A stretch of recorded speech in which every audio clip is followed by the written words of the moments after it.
pairs of cranial nerves.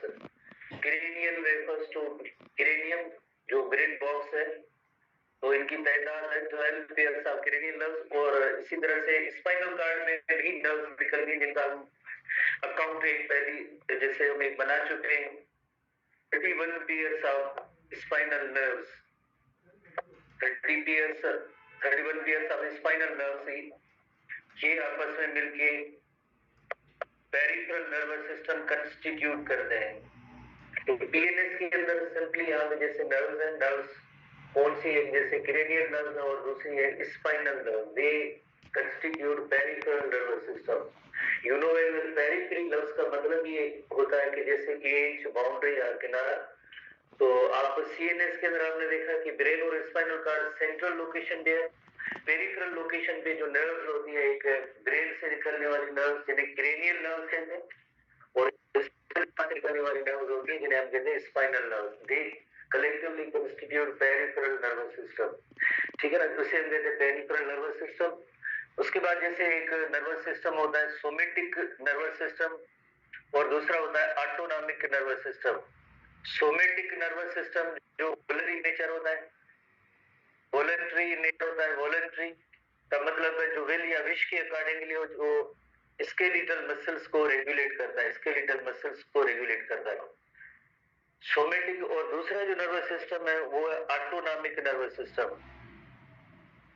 Autonomic nervous system या ENS, autonomic nervous system या ENS, autonomic nervous system या ENS short form में जैसे ENS कहते हैं। शॉर्ट फॉर्म इस हवाले से जो आपने याद कर लिए, CNS, PNS, ANS, autonomic nervous system जो इंटरनल ऑर्गन्स को रेगुलेट करता है, इंटरनल ऑर्गन्स को, और ये इनवॉलंटरी इन नेचर होता है।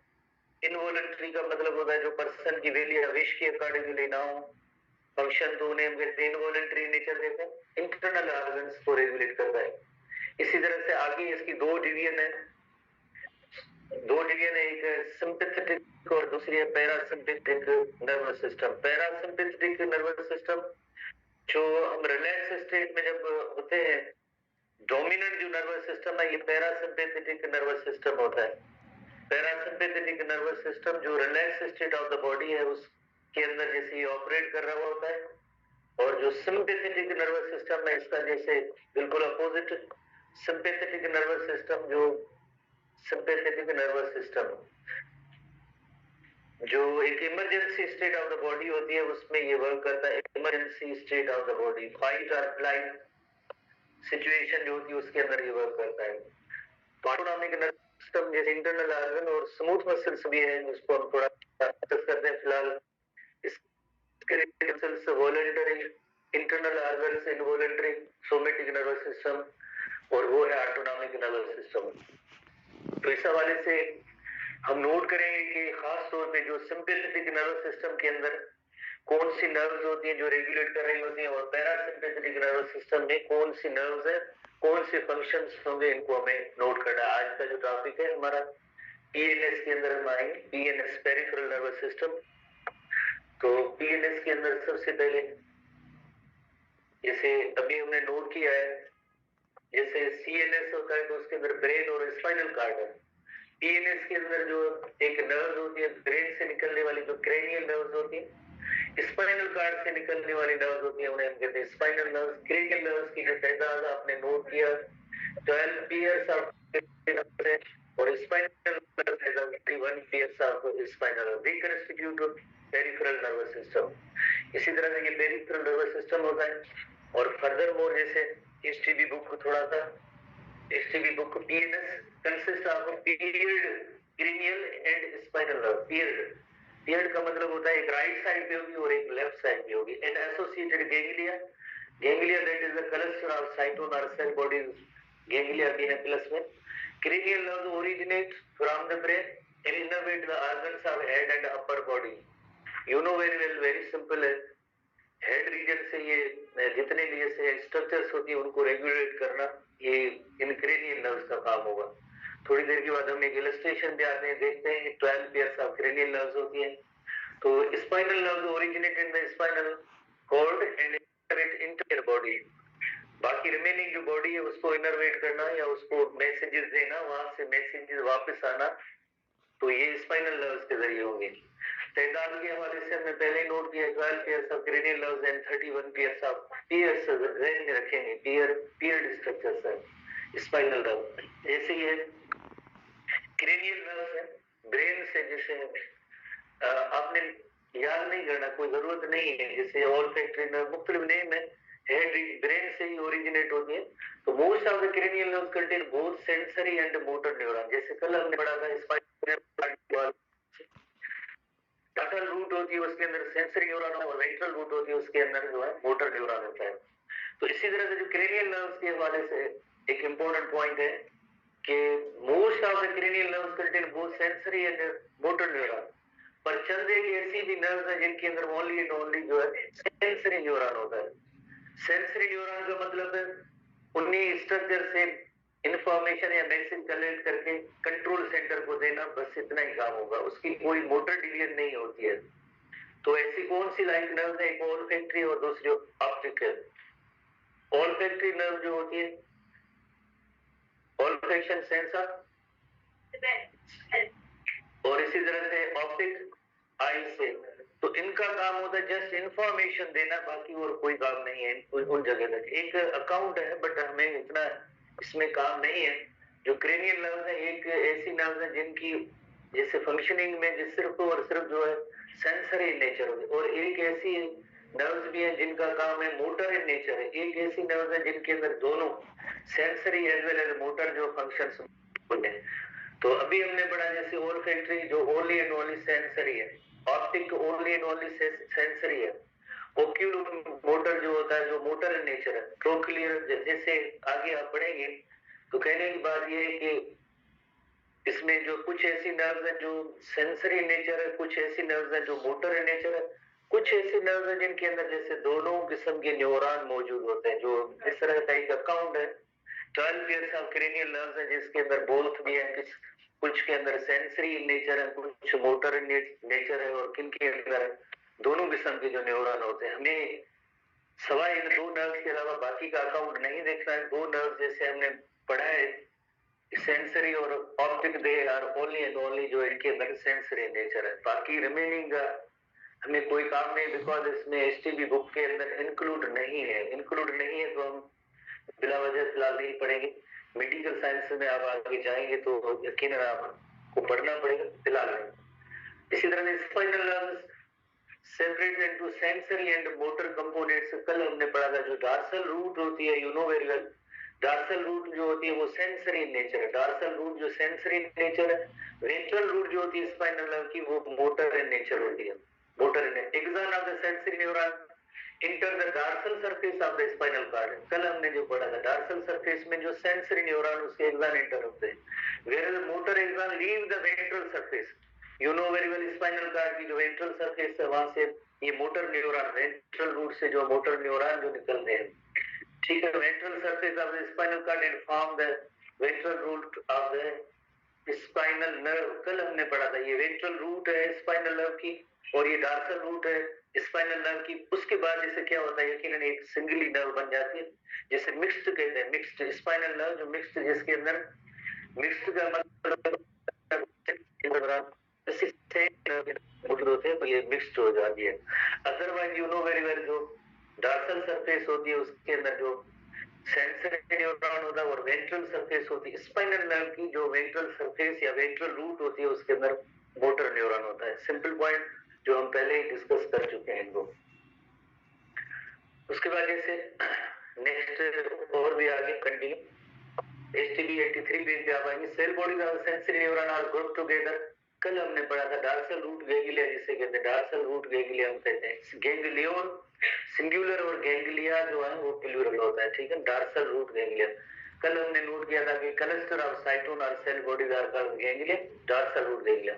Cell bodies are the motor neuron on other hand located within spinal cord, ठीक है ना। तो ये सेल बॉडीज होंगी, बट जैसे आप देखो स्पाइनल कॉर्ड का ये एरिया उससे बाहर है, पर जैसे cell bodies of the motor neuron, motor neuron की अगर स्ट्रक्चर हम देखें उसके अंदर भी सेल बॉडीज तो है, पर कहाँ पे है, नजर नहीं आ रही है, क्यों नहीं नजर आई? On the other hand located within spinal cord है, विद इन स्पाइनल कार्ड है तो जाहिर है ये इससे बाहर स्ट्रक्चर है।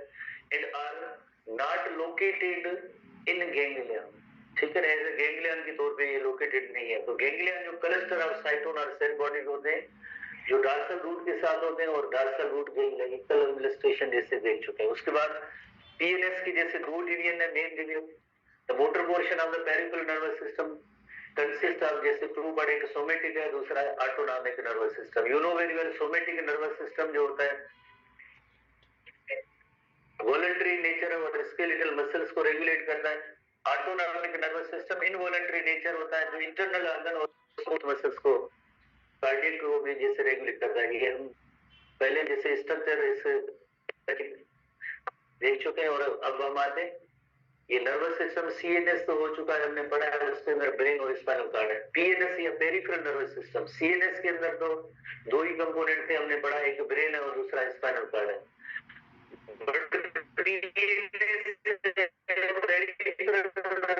सिस्टम है, यू नो वेरी वेल, उस पेरिफेरी लफ्ज का मतलब ये होता है एज या किनारा, तो बाउंड्री, तो इसमें जो निकल रही है, ओरिजिनेट हो रही है, ये पीएनएस कंस्टिट्यूट करते हैं। तो पीएनएस के अंदर फर्दर जैसे आपको पता है एक ऑटोनॉमिक नर्वस सिस्टम या ईएनएस है जो इनवॉलंटरी नेचर है, और दूसरा सोमेटिक नर्वस सिस्टम है, तो ये वॉलंटरी नेचर स्पेशली जो है स्केलेटल मसल की रेगुलेशन करता है। इसी तरह से ऑटोनॉमिक नर्वस सिस्टम के अंदर फर्दर दो डिवीजन है, एक सिंपैथेटिक डिवीजन है, सिंपैथेटिक जो फाइट एंड फ्लाइट सिचुएशन के अंदर, पैरासिम्पैथेटिक कॉमिंग, जैसे लफ्ज है कॉमिंग एंड अराउजिंग।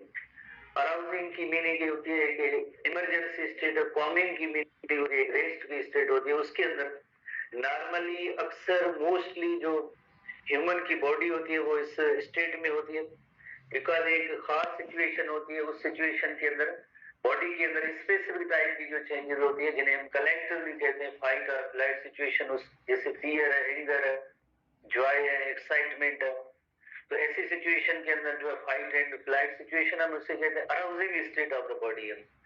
बाकी जैसे सोमेटिक नर्वस सिस्टम हमारे बुक के अंदर फर्दर तो नहीं है, उसके अंदर एक अपरेंट और सेंसरी मोटर नर्वस सिस्टम होता है जो इनपुट देता है, सेंसरी इनपुट देता है।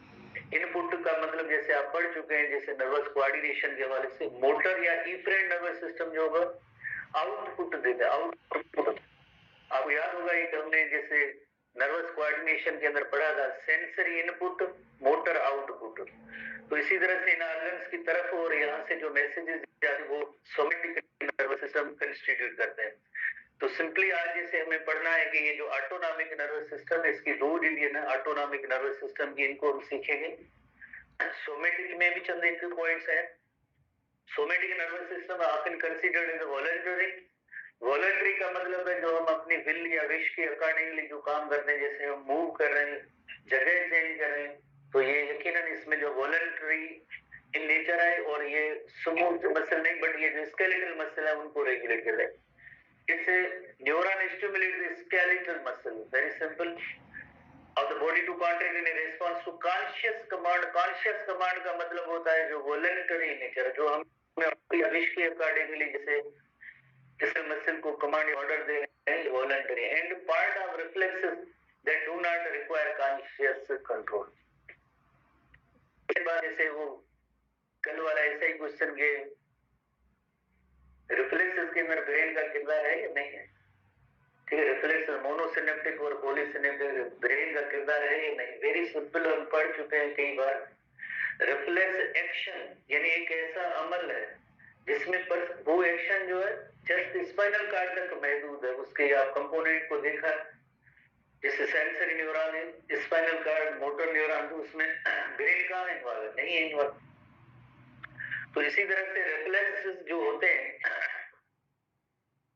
रिफ्लेक्सेस का एक एग्जांपल जैसे दोबारा से हम ले रहे हैं कि withdrawal of hand from hot object, जैसे ये हॉट ऑब्जेक्ट है और इससे जैसे हम जो जैसे टच होता है हैंड वगैरह, तो हम फौरन जैसे हाथ को जैसे यहाँ से ऊपर उठा लेते हैं या रिमूव कर लेते हैं।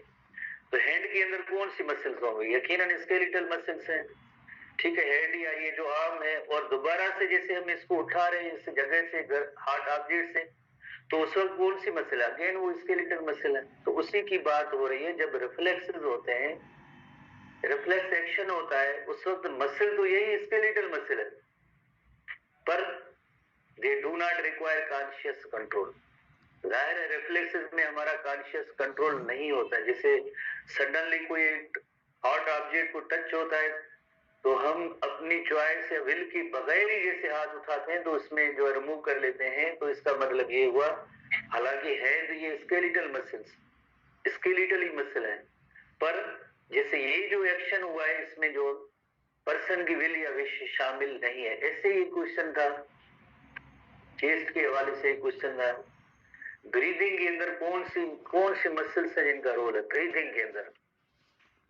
इंटरकोस्टल ये मसल है, इंटरकोस्टल मसल्स जो है स्केलेटल मसल है। सवाल ही इतना ही पूछा गया था कि कौन सी कैटेगरी है उसमें। हाँ, ब्रीदिंग जो अक्सर इनवॉलंटरी नेचर होती है और लिटिल बिट जो इस पे वॉलंटरी कंट्रोल होता है, ये इस तरह का सवाल आपसे नहीं पूछा गया था। जस्ट ये पूछा गया था कि ब्रीदिंग इंस्पायरेशन और एक्सपायरेशन मैकेनिज्म के दौरान कौन सी मसल्स होती हैं जो वर्क करती हैं, सवाल सिर्फ इतना ही था। और उसमें जो है पता नहीं क्या लॉजिक गूगल स्कॉलर ये सवाल एक मुख्तर था। इंस्पिरेशन और एक्सपायरेशन के दौरान कौन सी मसल्स हैं जो वर्क कर रही होती हैं, उस वक्त इंटरकोस्टल स्केलेटल मसल्स है। बहरहाल स्टूडेंट्स की मर्जी, बिकॉज स्टूडेंट तो ज्यादा ही कॉन्शियस होते हैं, पता नहीं कि सवाल हमारा गलत हो जाए सही हो जाए, हमें तो पढ़ाना है, स्टूडेंट को मार्क्स लेनी होती है, तो इस वजह से लेफ्ट की तरफ जो देखते रहते हैं। कोई इशू नहीं होगा इसमें। एसटीवी बुक में गवर्नमेंट ने दिया है, उसमें जो जितनी पॉइंट्स मौजूद है ना, हम उन्हीं को देखेंगे। फाइनली जब आप जो भी आपके जहन में जो कंफ्यूजन वगैरह जितनी भी हो, वो एसटीवी बुक आपके दिलाएगा, तो मैं या कोई गूगल नहीं करेगा रिजल्ट। ठीक है, ऑटोनॉमिक नर्वस सिस्टम में हम आते हैं। नेक्स्ट डिवीजन है autonomic nervous system, conveys signal that regulate the internal environment। Internal organs की वर्किंग है उसको ऑटोनॉमिक नर्वस सिस्टम या ईएनएस से रेगुलेट करता है। तो उसके अंदर ये जो है स्मूथ और कार्डियक मसल्स भी आ जाती हैं। ठीक है ना, जैसे प्रीवियस जो पेज पे जो हमने पढ़ा था, जैसे रिफ्लेक्स एक्शन हुआ उसके अंदर तो स्केलेटल मसल है, विल विश हमारी तो नहीं थी, तो ये तो सब गलत हो गया। ठीक है ना, ऐसे ना सोचे। जो बुक के अंदर जैसे लिखा हुआ एक एक्शन जो क्वेश्चन जो होंगे उसमें दोबारा मैं बता रहा हूँ, उसी को जैसे आपने फोकस करना है। तो इसी तरह से smooth muscle and cardiac muscles, और उसके अलावा जो ऑर्गन्स जो है इंटरनल ऑर्गन्स जो है, इंटरनल ऑर्गन जीआईटी के ऑर्गन्स हैं, कार्डियोवैस्कुलर एक्सक्रीटरी और एंडोक्राइन सिस्टम है उनका कंट्रोल, ये टोटली जैसे इनवॉलंटरी नेचर होता है, that is regulated by autonomic nervous system ENS. ये सिस्टम ऐसे जैसे वर्क करते रहते हैं, हमें इवन एहसास तक नहीं होता है कि ये अंदर भी ऐसा कोई सिस्टम वर्क कर रहा है, because that is totally involuntary, unconscious, conscious control नहीं होता है, जो हमारी विल या विश के अकॉर्डिंगली नहीं होता है। तो जीआईटी की कई मूवमेंट्स होती रहती हैं, तो जाहिर है उस, और जीआईटी है cardiovascular excretory system, endocrine system, जो हमारे विल या विश के अकॉर्डिंगली काम नहीं करते हैं, तो उस वक्त यकीनन ये एएनएस होता है। इसकी दो डिवीजन है, यू नो वेरी वेल, एक है पैरासिम्पैथेटिक। सिम्पैथेटिक जो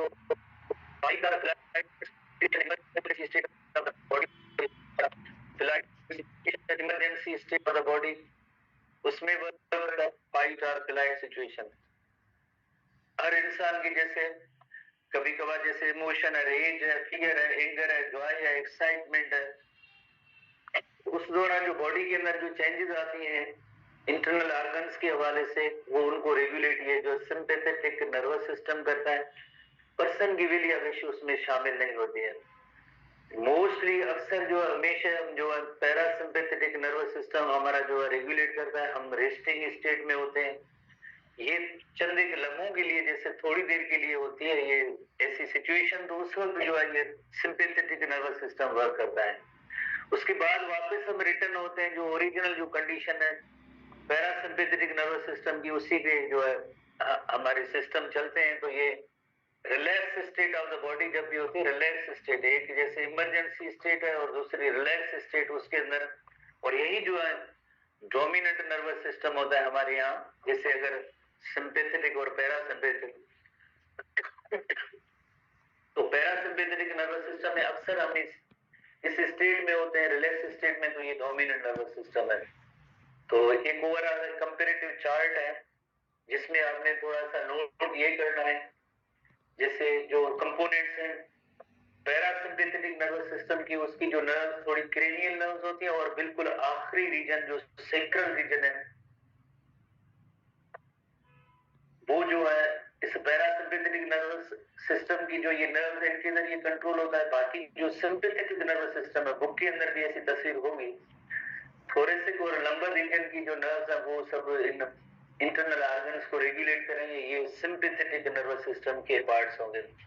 बुक हमारे एसटीडी में भी एक तस्वीर है, उसमें जरा देखेंगे, और हम इनको अलग अलग करके जैसे पढ़ते हैं अलग अलग, जैसे फॉर एग्जाम्पल जिस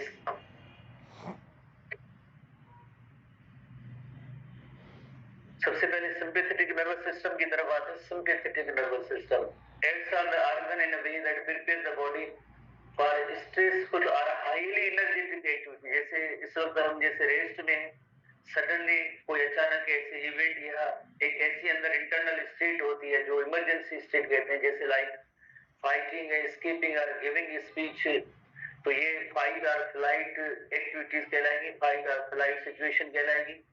और इसके अंदर जो नर्व्स हैं थोरेसिक और लंबर रीजन की जो नर्व्स हैं जिन्हें हम कहते हैं थोरेसिक और लंबर नर्व्स। थोरेसिक नर्व्स की शॉर्ट फॉर्म बताएं, कौन कौन सी थोरेसिक नर्व है? T12, T7। देखो आप गलत बता रहे हैं। हाँ, आई नो कि आपके पास गलत इन्फॉर्मेशन मौजूद है, ठीक है ना। तो lumbar nerves L1 to L5, L1 to L5, ठीक है। तो ये हम पहले ही पढ़ चुके हैं। तो इस रीजन की जो ये नर्व्स हैं, ये नर्व्स जो है ये रेगुलेट करते हैं किन किन ऑर्गन्स को रेगुलेट करते हैं, जैसे हम देखते हैं जैसे थोरेसिक और लंबर रीजन की, थोरेसिक और लंबर रीजन की नर्व्स, इसके अंदर जैसे फॉर एग्जाम्पल ये सारी सिचुएशन होती है इंटरनल ऑर्गन्स के हवाले से। जैसे फॉर एग्जाम्पल आई बाल बड़े हो जाते हैं, डायलेट द पीपल, डायलेट का मतलब है बड़े होना। जैसे एक स्टेट होती है जैसे फियर, एंगर, एक्साइटमेंट, जॉय, तो आई बाल जो बड़े हो जाते हैं, सलाइवरी ग्लैंड की सीक्रेशन इनहिबिट हो जाती है।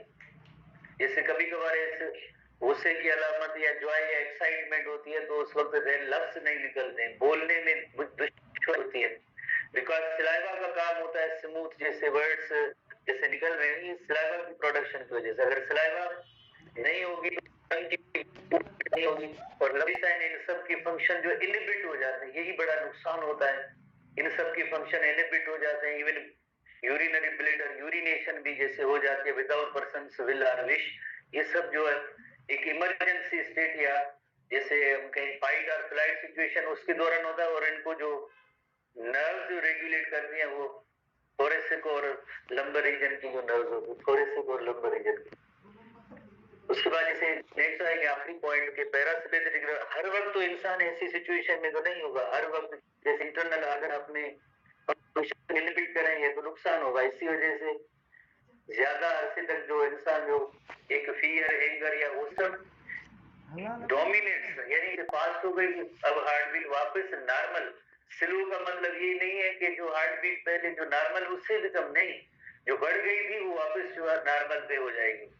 Air passage way in the lungs constrict, पहले डायलेट हुए थे, ब्रीदिंग फास्ट हो रही थी, अब जो है वापस नॉर्मल स्टेट पे आ जाएंगे। पहले जो डायलेट थे अब कंस्ट्रिक्ट।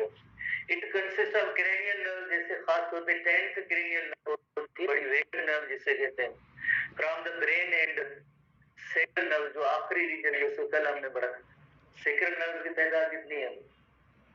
सेक्रल नर्व की तादाद कितनी? शॉर्ट फॉर्म बताएं। S1 to S5 जो स्पाइनल कार्ड की डिवीजन जो लेवल्स कल थे वही से, ठीक है ना। तो ये सेक्रल नर्व्स वो रेगुलेट कर रही हैं। एक जो टॉप पे जो क्रेनियल नर्व है और दूसरी जो है सेक्रल नर्व। जैसे को देखते हैं जैसे फॉर एग्जाम्पल ये ब्रेन से निकलने वाली इधर जो ये क्रेनियल नर्व्स होगी, और आखिरी रीजन इसके अंदर जो है ये सेक्रल नर्व होती है, वेगस नर्व जो अक्सर इन्हीं ऑर्गन्स को जैसे रेगुलेट करेंगे। 10th क्रेनियल, और जो बाकी जैसे क्रेनियल होते हैं आईज को पीपल कंस्ट्रिक्ट, पहले डायलेट हो चुके थे, अब इनको जो कंस्ट्रिक्ट या नैरो करना। सिलाइवरी ग्लैंड की सीक्रेशन दोबारा जो है सिलाइवा प्रोडक्शन का अमल स्टार्ट हो जाता है। हार्ट बीट जैसे पहले फास्ट थी, अब जो वापस स्लो, स्लो का मतलब है नॉर्मल, ठीक है, जो तेज हो गई थी वो नॉर्मल हो गई, ऐसे नहीं ये नॉर्मल सिम्टम नहीं, नॉर्मल। लंग्स जो है पहले जो डायलेट थे अब वापस डायलेट से वापस नॉर्मल यानी कम होंगे। स्टमक, लिवर, इंटेस्टाइन ये पहले इनके फंक्शन इनहिबिट हो गए थे, अब ये सारे फंक्शन करना शुरू कर देते हैं। और यूरिनरी ब्लैडर की एक्टिविटी भी हमारे विल विश के अकॉर्डिंगली होगी, और उसके अंदर जो है यूरिनेशन भी पास हो सकती है विदाउट पर्सन विल या विश। ये जो सारे यूनिट्स हैं ये कलेक्टिवली हम कहेंगे ये पैरासिम्पेथेटिक नर्वस सिस्टम की डिवीजन। तो इसके अंदर मेन क्वेश्चन एक है कौन सी रीजन की नर्व या कौन सी नर्व, ये याद करना है। और इमरजेंसी स्टेट के अंदर जैसे कौन से ऑर्गन कौन सा काम कर रहे हैं, जैसे आइदर इनहिबिट है या वो नॉर्मल काम कर रहे हैं, या जिस तरह से आप देखें आई बार वगैरह ये चंद एक पॉइंट्स होंगे बुक के अंदर, हमारे हिस्ट्री बुक के अंदर आएगा।